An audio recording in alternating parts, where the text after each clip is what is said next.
Lenny, bakit hindi dapat iboto si Bongbong Marcos?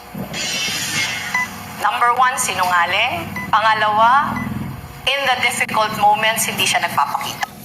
Tanong ng masa po, nasindak po ba yung administration dito sa several announcement like VP Sara announcing her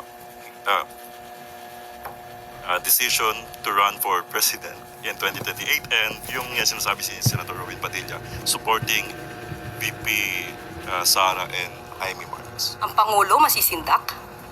Hindi naman po kasindak-sindak yung pag-a-announce na siya'y tatakbo sa pagkapangulo dahil ramdam na po even before ang kanyang pangangampanya sa labas.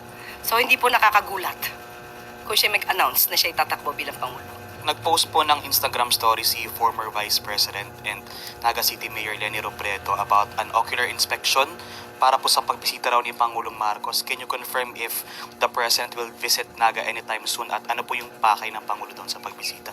Nabanggit ko po kanina sa ating good news, yung Oplan kontra baha ay pinasimulan na po sa Naga City ng ating Pangulo.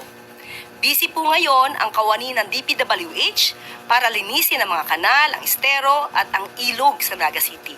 Yan po ang bibisitahin ng ating Pangulo at totoo po, nabibisita po siya at makakasama niya po ang Mayor Leni Robredo ng Naga City sa February 21. Sabado. And bukod po doon sa activity po ni President doon sa Naga, are we expecting na magkakaroon din sila ng iba pang conversation outside doon po sa project? Yan ang abangan nyo. Yun lang po ang... Let's begin. VP Lenny, bakit hindi dapat iboto si Bongbong Marcos?